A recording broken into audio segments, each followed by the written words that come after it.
La réceptionniste de l'hôtel me fit glisser la clé de ma chambre à travers le comptoir. Essayez de trouver une autre chambre ce soir. Faites-moi confiance. Elle avait murmuré cela tout bas, à peine plus qu'un souffle, en jetant des coups d'œil nerveux vers les caméras de surveillance au plafond, avant de m'adresser un regard désespéré d'une intensité troublante. J'avais passé 6 heures au volant pour arriver jusqu'ici. Il était presque 11 heures du soir, et la fatigue de la conférence de la journée me tenait à peine debout. Maintenant, cette jeune femme à peine sortie de l'adolescence, son badge indiquant Becca, m'intimait de partir d'un hôtel 4 étoiles déjà réglé. « Pardon ?» ai-je répondu, persuadé d'avoir mal entendu. Elle s'est penchée légèrement, tapotant le comptoir de ses ongles impeccablement vernis, chaque geste trahissant sa nervosité. « C'est bien la 412 qu'on vous a attribuée, non ? N'y allez pas. Choisissez un autre hôtel, n'importe où ailleurs, même ce motel en bout de rue, mais pas ici, pas ce soir. » Ma première pensée fut une histoire de punaise de lit, ou peut-être un problème d'eau, quelque chose que l'hôtel préférait taire plutôt que de devoir rembourser. Ouais, il y a un souci avec la chambre. Je peux en changer si besoin. Becca jeta un œil derrière elle,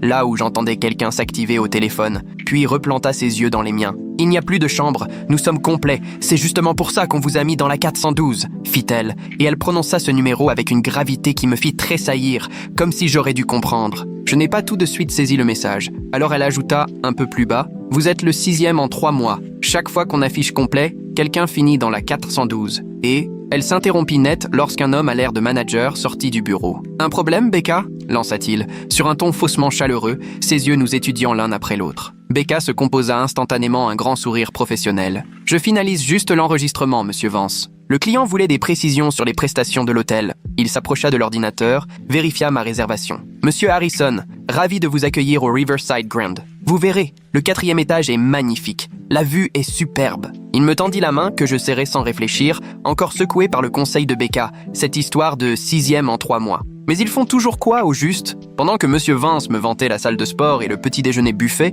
je remarquai que Becca avait détourné les yeux, complètement crispée sur son écran, comme si elle cherchait à disparaître. « Je vous laisse prendre possession de votre chambre », conclut-il. Becca va s'occuper de la suite. N'hésitez pas à solliciter la réception pour toute question. Dès qu'il eut tourné les talons, Becca arracha une feuille, y griffonna quelques mots, la plia et la glissa discrètement avec ma clé. « Check-out à 11h. Je vous souhaite un excellent séjour », lança-t-elle à voix haute. Pour les micros sans doute, mais elle me suppliait du regard d'ouvrir la note. Je récupérai la clé et le papier, la remerciai et filai vers l'ascenseur, le cœur battant trop vite pour une simple arrivée à l'hôtel. Dans la cabine, j'ouvris le papier. L'écriture était hésitante, mais lisible. La 412 n'est pas sûre. Un client a disparu en mars, un autre retrouvé inconscient en avril, sans aucun souvenir des 3 jours passés. En mai, quelqu'un est parti précipitamment, a déposé plainte, sans suite. J'ai prévenu mon directeur, il prétend que j'exagère. Ne touchez à rien du minibar et verrouillez bien la porte de l'intérieur. S'il vous plaît, croyez-moi. J'ai lu et relu le mot 3 fois, l'ascenseur filant vers le 4e étage.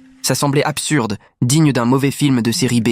Pourtant, impossible d'oublier la terreur dans les yeux de Becca, la façon dont elle avait risqué son boulot pour me prévenir. Les portes se sont ouvertes sur un couloir long et feutré, tapis bordeaux, murs crème, avec cette musique classique en fond, diffusée par des haut-parleurs invisibles. Tout respirait le confort. Rien n'évoquait la disparition mystérieuse d'invités. La 412 était tout au fond, dernière porte à droite. Je suis resté planté là quelques secondes, carte à la main, hésitant. La raison aurait voulu que je balaie tout cela d'un revers de main. Juste une réceptionniste trop émotive. Il ne me restait que quelques heures à dormir avant mon avion de 7 heures. Mais impossible de chasser ces histoires. Qu'est-ce qui s'est vraiment passé en mars ? Où est passé ce client ? J'ai fini par ouvrir. La lumière a jailli sous mes doigts. La chambre était impeccable. Lit king size sous drap blanc, fauteuil en cuir près du coin salon, bureau bien rangé, salle de bain en marbre, grande fenêtre sur la rivière où se reflétèrent les lumières de la ville. Rien d'anormal. J'ai verrouillé soigneusement la porte et mis le verrou intérieur. Un peu ridicule, mais pas suffisamment pour m'en dispenser. J'ai inspecté la chambre de fond en comble.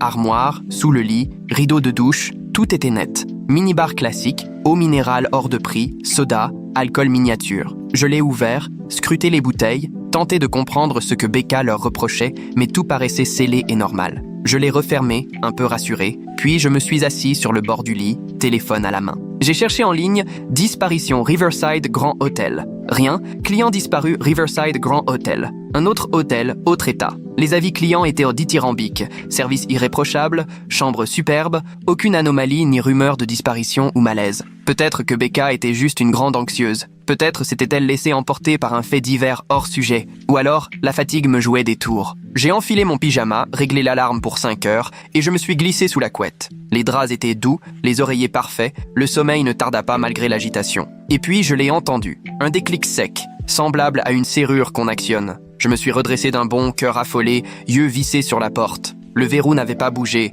la porte était bien close, mais j'étais certain d'avoir entendu quelque chose. Je suis sorti du lit, m'approchant à pas de loup, l'oreille collée contre la porte. Dans le couloir, on entendait des pas lents et mesurés. Quelqu'un progressait devant les chambres, marquant un arrêt à chaque porte. Le déclic s'est reproduit, un peu plus près cette fois, du côté de la chambre voisine. Ensuite, face à ma porte, la poignée s'est abaissée tout doucement, comme pour tester la serrure, mais rien n'a bougé. Le verrou a résisté. Pas de coup frappé, personne ne s'est signalé, rien du tout. La poignée s'est relâchée et les pas ont continué vers la chambre suivante. Je suis resté immobile, tendu, l'oreille collée à la porte pour suivre leur avancée, guettant d'un geste chaque tentative sur les autres portes. Quand enfin le silence est revenu, j'ai filé à la fenêtre pour avoir une vue sur le parking en contrebas. Un homme en combinaison de maintenance traversait le bitume en direction d'un fourgon, une sacoche à outils à la main. Impossible de distinguer son visage depuis le 4e étage, mais il y avait dans sa façon de marcher quelque chose de pas net, un mélange de détermination et de malaise qui détonnait furieusement. J'ai attrapé mon téléphone et composé le numéro de la réception. Il a fallu attendre 6 sonneries avant que Becca décroche. La voix nerveuse. « Riverside Grand, que puis-je faire pour vous ?»« Chambre 412. Quelqu'un vient d'essayer d'entrer chez moi. » Un long silence s'en est suivi. « Que voulez-vous dire ? Essayez d'entrer. » Quelqu'un a descendu le couloir en testant toutes les poignées. Il s'est arrêté à la mienne, mais la sécurité l'a empêché de rentrer. Nouveau silence, pesant cette fois. « Monsieur, notre équipe de maintenance ne travaille pas à cette heure-ci. Vous êtes sûr de ne pas avoir rêvé ? Dans les hôtels, les bruits voyagent bizarrement d'un étage à l'autre. »« Je n'ai rien imaginé !» ai-je répliqué sèchement. « J'ai entendu, j'ai vu la poignée bouger et je viens d'apercevoir une personne en uniforme de maintenance regagner un fourgon sur le parking. » Je l'ai senti retenir son souffle. « Monsieur Vance est là, je vais vous le passer. »« Non, attendez !» ai-je essayé, mais elle m'avait déjà mis en attente. J'ai raccroché sans attendre et j'ai appelé directement le 17. Quand l'opératrice a pris mon appel, j'ai exposé la situation du mieux que j'ai pu, en restant calme. Quelqu'un a tenté d'entrer dans ma chambre cette nuit, sans doute avec une clé passe-partout, et la réception m'avait déjà averti que les précédents occupants avaient rencontré de sérieux problèmes dans cette chambre. Elle m'a demandé si je me sentais en danger immédiat. J'ai jeté un coup d'œil à la porte verrouillée, la sécurité en place, et j'ai admis que je n'en étais pas certain. Elle a promis d'envoyer quelqu'un pour prendre ma déposition. Un quart d'heure plus tard, on frappait à la porte. « Police, Monsieur Harrison ?» J'ai vérifié dans l'œilleton et reconnu un jeune policier en uniforme, la trentaine à peine. J'ai entrouvert, laissant la sécurité. « Agent Williams, vous avez appelé pour une tentative d'intrusion dans votre chambre. » J'ai tout repris du début, pendant qu'il notait. La poignée bougeait, le type en tenue de maintenance. L'avertissement de Becca, le mot qu'elle m'avait laissé. Je lui ai tendu le mot, il l'a photographié avec son portable. La réceptionniste vous aurait parlé de précédents incidents dans cette chambre. Elle m'a dit qu'un client avait disparu en mars, qu'un autre avait été retrouvé inconscient en avril et qu'une plainte avait été déposée en mai. Là, le visage de l'agent Williams s'est assombri. Je vais devoir vérifier ces informations. Est-ce que vous pouvez descendre avec moi à la réception ? J'ai pris ma carte et je l'ai suivi. Le hall était désert, à part Becca derrière son comptoir et monsieur Vance qui s'est empressé de sortir de son bureau en voyant arriver un policier, tout sourire mais sur le qui-vive. « Agent, il y a un problème ? Je me présente suite à l'appel d'un de vos clients. Il signale une tentative d'ouverture de sa porte avec ce qui aurait pu être une passe. » Monsieur Vance a eu l'air réellement surpris. « C'est impossible. Toutes nos clés maîtresses sont soigneusement recensées et seuls les employés autorisés y ont accès la nuit. »« Qui précisément ?» a enchaîné l'agent Williams. « Seulement moi et l'agent de sécurité de nuit, Patrick Stone. Lui seul fait les rondes sur le site. Il porte un uniforme de maintenance ?» Monsieur Vance a esquissé une moue agacée. « Non, il a l'uniforme de sécurité classique, chemise noire, pantalon noir, logo de l'établissement. » L'agent Williams s'est tourné vers moi. « La personne que vous avez vue portait bien un uniforme de maintenance ? » « Oui, chemise et pantalon gris. » Monsieur Vance a secoué la tête. « Aucun membre de la maintenance n'est présent après 20 heures. Si quelqu'un se baladait en bleu de travail dans nos couloirs après minuit, c'est qu'il n'avait strictement rien à y faire. » L'idée est restée là, pesante. Peut-être qu'un intrus s'était bel et bien introduit dans l'hôtel, avec une clé maîtresse volée ou copiée, testant toutes les portes. L'agent Williams a demandé à voir les caméras. Monsieur Vance nous a conduits à l'arrière, là où plusieurs écrans affichaient tous les recoins de l'hôtel. Il a fait remonter la vidéo du 4e étage à partir de minuit. Devant l'écran, nous sommes restés silencieux. À 0h37, une silhouette a surgi tout au bout du couloir. Image de mauvaise qualité, mais le type en uniforme gris, sacoche à la main, passait bien devant chaque porte, inspectant les poignées, exactement comme je l'avais décrit. Jamais on ne voyait son visage, toujours baissé ou caché, comme s'il savait précisément éviter les angles des caméras. Arrivé à ma porte, il a longuement essayé la poignée, puis s'est éloigné. Plutôt que de prendre l'ascenseur ou l'escalier, il a emprunté une discrète porte de service où était écrit « Réservé au personnel » et s'est éclipsé. Comment a-t-il franchi cette porte réservée ? A demandé l'agent Williams. Cette fois, M. Vance avait vraiment perdu contenance. Il faut un code. Seule la direction et la maintenance le possèdent. Quelqu'un aurait pu l'obtenir ? C'est envisageable. Mais il est renouvelé chaque mois. Le code actuel n'a que 3 jours. L'agent Williams a voulu vérifier d'autres angles. L'entrée principale, la porte latérale, le parking. À aucun moment on ne voyait entrer quelqu'un en tenue de maintenance. C'était comme si l'individu s'était matérialisé à l'intérieur, comme par enchantement.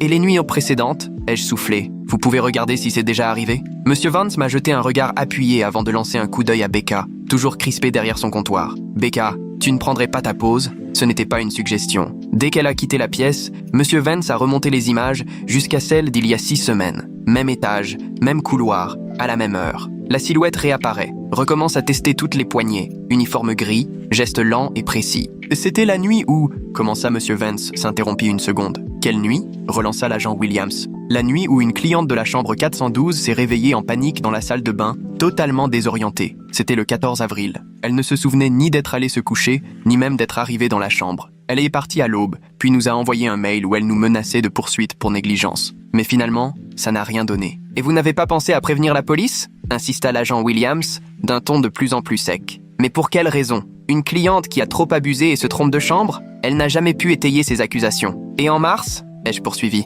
Becca a évoqué une disparition. Le teint de Monsieur Vance vira au blanc. Cela n'avait rien à voir avec l'hôtel. Un client qui n'a simplement pas fait son check-out. On a conclu qu'il était parti sans le signaler. Ça arrive parfois. La nuit a été débitée sur sa carte bancaire, comme d'habitude. Avez-vous signalé sa disparition à la police ? Reprit Williams. On a contacté sa personne à prévenir, renseignée dans son dossier. Elle nous a expliqué que le client traversait une période difficile, qu'il voulait sûrement s'isoler. Ils ont réglé la note et nous ont demandé de ne pas ébruiter l'affaire. Williams notait chaque mot, la mâchoire serrée. Je vais avoir besoin de toutes les vidéos de surveillance des nuits en question, l'historique complet des clients de la 412 à ces dates, ainsi que la liste exhaustive de toutes les personnes qui disposent de passes et des codes de sécurité. Monsieur Vance, livide, hocha la tête. Bien entendu, je vais vous préparer tout ça tout de suite. L'agent Williams se tourna vers moi. Monsieur Harrison, je vous déconseille fortement de dormir dans cette chambre ce soir. Vous avez un autre point de chute ? J'ai un avion à 7 heures. Je peux patienter dans le hall jusque-là. Je reste avec vous, déclara l'agent Williams. Et je vais appeler des renforts pour fouiller chaque étage.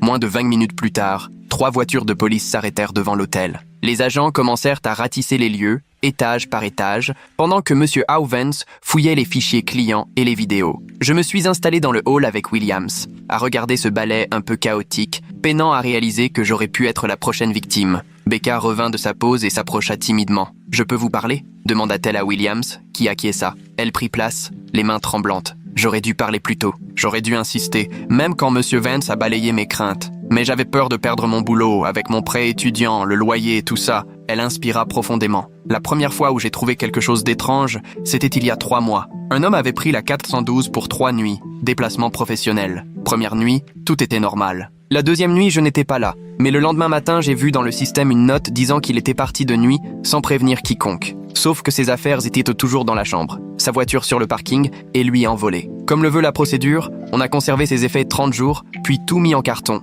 Où sont ses affaires aujourd'hui ? Demanda l'agent Williams. Dans la réserve en bas. On garde tous 6 mois au cas où quelqu'un viendrait les réclamer. Ils sont partis récupérer les cartons alors que je restais seul dans le hall, vidé, mais totalement tendu. Vers 2h45, un agent redescendit, tenant un sac de preuves. À l'intérieur, une chemise grise d'agent d'entretien, froissée, retrouvée derrière un distributeur au 3e. Un nom brodé, Tom Patterson, Riverside Maintenance. L'agent Williams contacta le central pour vérifier ce nom. La réponse ne tarda pas. Tom Patterson avait été agent d'entretien ici, licencié 8 mois plus tôt pour comportement déplacé. Plusieurs clientes s'étaient de plaintes de ses intrusions dans les chambres, de sa présence trop insistante, du malaise qu'il jetait. Monsieur Vance l'avait renvoyé sans faire remonter l'affaire. « Vous avez ses coordonnées ?» lança Williams. Vance chercha son dossier. Adresse, portable, contact d'urgence. « Envoyez des équipes à cette adresse tout de suite », ordonna Williams à sa radio. Suspect dans plusieurs dossiers, il peut être dangereux. À 3h15, la police découvrait l'appartement de Patterson désert, mais rempli de preuves perturbantes. Des photos de l'hôtel,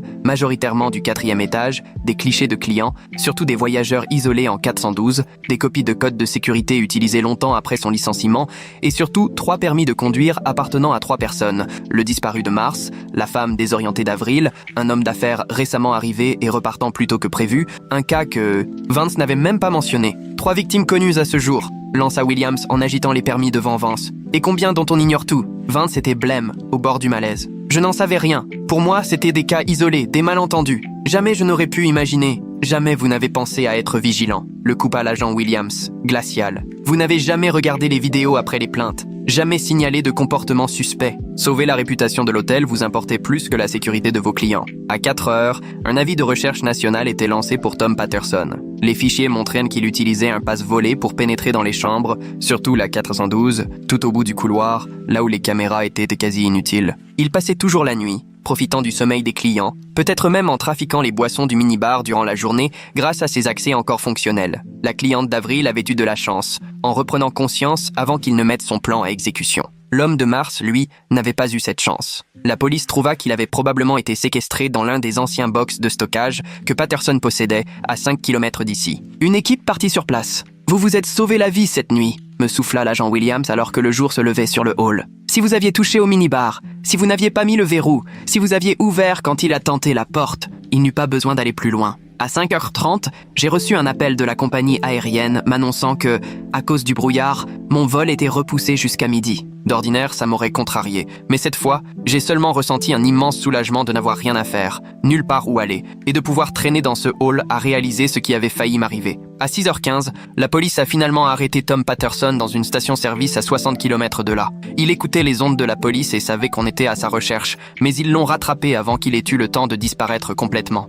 Dans sa voiture, ils ont trouvé une corde, du ruban adhésif, un pistolet à impulsion électrique et une liste de futures réservations de voyageurs solitaires qu'il avait visiblement repérées dans le système de l'hôtel. Mon nom figurait parmi les prochaines cibles. Il avait tout préparé depuis des semaines, épiant les périodes où la 412 serait occupée par quelqu'un de seul, quelqu'un dont la disparition ne serait pas tout de suite remarquée. À 8h, la détective Sarah Park est arrivée pour reprendre l'enquête. Elle m'a interrogé des heures durant, revenant sur chaque détail de la nuit. Elle m'a informé que l'homme disparu en mars avait été retrouvé vivant dans un box appartenant à Patterson. Déshydraté, traumatisé, mais en vie. Il y était resté 6 jours avant que Patterson, pris de panique, ne le relâche en lui ordonnant de n'en parler à personne. Terrifié, cet homme s'était tu, avait quitté l'État et tenté d'oublier. Quant à la femme d'Avril, elle a confirmé toute l'histoire, une fois contactée. Elle avait bien déposé plainte dans une autre ville, mais l'affaire n'avait jamais abouti par manque de preuves. L'homme d'affaires disparu 2 semaines plus tôt restait introuvable et la police perquisitionnait les autres biens de Patterson. La détective Park m'a demandé ce qu'il en était de Becca. Cette jeune femme a très probablement sauvé des vies en osant parler, même quand son patron a fermé les yeux. Il nous fera sa déposition complète, mais sachez qu'elle a eu le courage d'agir quand il le fallait. J'ai voulu voir Becca avant de partir. À la fin de son service, épuisée mais soulagée, je lui ai simplement dit « Merci d'avoir écouté votre intuition et de m'avoir prévenu ». Elle s'est effondrée en larmes. Je suis tellement désolé de ne pas avoir réagi plus tôt. Si j'avais insisté davantage, peut-être que le premier homme n'aurait pas... Vous avez fait tout ce que vous pouviez, lui ai-je répondu. Vous avez risqué votre emploi pour prévenir une inconnue. Ça demande du cran. Elle a essuyé ses larmes et a dit « Je démissionne. Je refuse de travailler pour quelqu'un qui se soucie plus de sa réputation que de la sécurité des clients. J'aurais dû partir il y a longtemps. Pour ce que ça vaut, ai-je ajouté, vous n'aurez aucun mal à retrouver un poste. Un employeur aurait de la chance de compter sur quelqu'un d'aussi intègre. À midi, enfin, j'étais à l'aéroport, prête à embarquer. Mon téléphone a vibré, alerte info. Ancien employé de l'hôtel arrêté dans le cadre d'enquête sur plusieurs enlèvements. 2 victimes retrouvées vivantes. L'enquête continue. L'affaire allait faire la une nationale. Le Riverside Grand allait subir procès sur procès, des enquêtes judiciaires, peut-être même la fermeture. Monsieur Vance serait sans doute poursuivi pour négligence et entrave, mais 2 personnes étaient toujours en vie alors qu'elles auraient pu disparaître à jamais, et un prédateur était enfermé. Au décollage, je repensais à ce que j'aurais pu être. Une simple statistique, un nom de plus parmi ceux qui ne sont jamais vraiment sortis de la chambre 412. Je pensais à Becca, jeune femme payée au lance-pierre, qui avait tout risqué pour faire ce qu'il fallait, même si personne ne l'écoutait. 6 mois plus tard, j'ai reçu un message sur LinkedIn. C'était Becca. Elle avait retrouvé un poste dans une autre chaîne hôtelière où ses préoccupations sur la sécurité avaient été prises au sérieux dès l'entretien. Elle avait été promue assistante de direction et mettait en place de nouveaux protocoles pour tout le groupe. Elle me remerciait d'avoir témoigné au procès qui avait envoyé Tom Patterson derrière les barreaux pour 25 ans. L'homme de Mars suivait une thérapie mais se remettait petit à petit. La femme d'Avril avait créé une association pour la sécurité des voyageurs. Le businessman d'il y a 2 semaines avait été retrouvé vivant dans un box et réclamait maintenant des millions au Riverside Grand. L'hôtel avait mis la clé sous la porte, emporté par le scandale. Et moi, je continue à voyager pour le boulot, à dormir à l'hôtel, mais désormais, je consulte compulsivement les avis en ligne, je mets systématiquement la barre de sécurité, et surtout, j'écoute toujours celles et ceux qui me disent d'être prudente, parce que parfois, la personne à la réception en sait plus que vous, et parfois, prêter attention à un simple avertissement peut tout changer, entre une banale mission et un drame qui finit en gros titre.